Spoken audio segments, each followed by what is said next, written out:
makita gud namin ba ang kalawakan ng universe. Ayan, tapos na akong sumuka.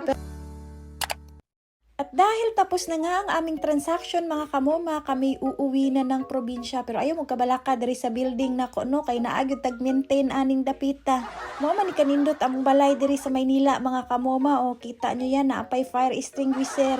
Yayamanin talaga yung building namin dito sa Maynila. Pero uuwi muna kami sa bukid no, since na-miss namin yung bahay namin sa bukid. Very social pa talaga kasi nga meron kaming elevator mga kamoma. O kita nyo yan, maunang ayaw mo kabalaka kay naay tig-maintain ani daring dapita o natay mga staff diri no. Uy, assuming kaayo. Kay ako man ang tag-iya aning building nga, so nagud tay free breakfast diring dapita no. So dili na ta mamoblema kay igo ra man ta pakaunon diri Masarap talaga mabuhay dito sa Maynila kaso kailangan pa rin naming umuwi dahil kailangan kami ng mga 4 babies namin. Grabe gid ka social ani among breakfast mga kamoma, nag-itlog og bread lang ang moma nyo. Tapos umorder pa talaga ang moma nyo ng iced tea kay sayang apil na pud bayana sa breakfast. So, ayan, nag-fix na nga kami dahil kami aalis na. So, maaga nga po pala yung flight namin dahil nga yung nakuha naming flight ay 10:45.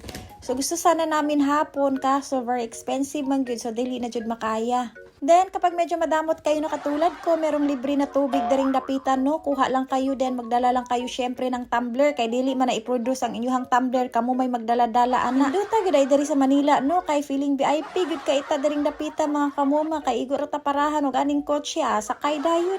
Na-amaze din taon ko dari sa mga nindot na mga building dero mga kamoma, pero feeling jud na ako, dili gud din taon ko mabuhi daring dapita.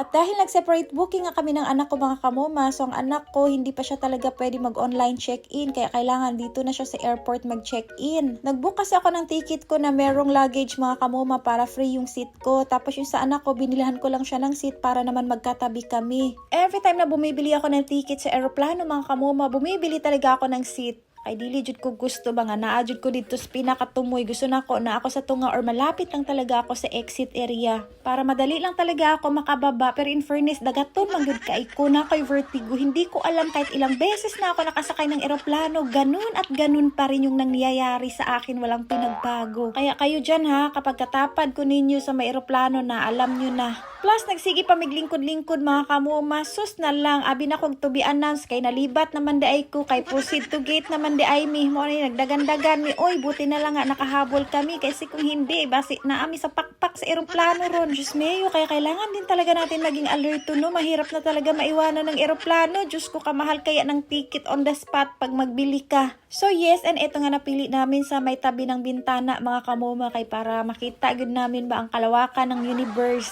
Nang ibig sabihin nun ay huwag kang mawala ng pag-asa dahil sobrang lawak ng mundo, so marami pang mga bagay na pwede mong gawin at pwede ka pang mag-explore. And ako na po nigi-prepare ang subri mga kamoma kung asa nga diri ko magsuka, so naagod na diha sa likod sa backseat mga kamoma, so makita na ninyo pag pareho mo na ako pala suka. Pero ganito kasi dapat mga kamoma, kung mag-travel ako kailangan maganda yung tulog ko, hindi ako puyat para hindi ako atakehin ng aking vertigo. Tapos ayan, hindi rin ako pwedeng uminom ng malamig na mga tubig or mga inumin. Kaya kung napapansin nyo, every time na umaalis ako, lagi akong may sariling tumbler kasi nga mainit na tubig ang laman nun. At syempre, eto na nga, nag-take out ako ng aking pang-lunch. Dahil sasama din ang pakiramdam ng moma nyo kapag kamalipasan ako ng gutom. Hoy, daghana good sakit sa inyuhang moma. Hoy, ambot na lang. Sobrang early ko talaga nagkasakit no. Kung titingnan mo ako, normal kayo pero abnormal na di ay tuglawas. So naghati na rin kami ng anak ko no. Kay dili ta pwede magpakabusog og sobra. Kay para at least natay isuka gamay. Lisod man pud nang magsuka taon niya. Pura tubig lang ang sulod sa atong tiyan. Eto nga yung kinatatakutan ko. Etong clouds, mag-turbulence mga kamoma ka. Ayan, tapos na akong sumuka. Pero hindi na talaga as in ganun talaga kasama yung pakiramdam ko. Murag slight na yun siya.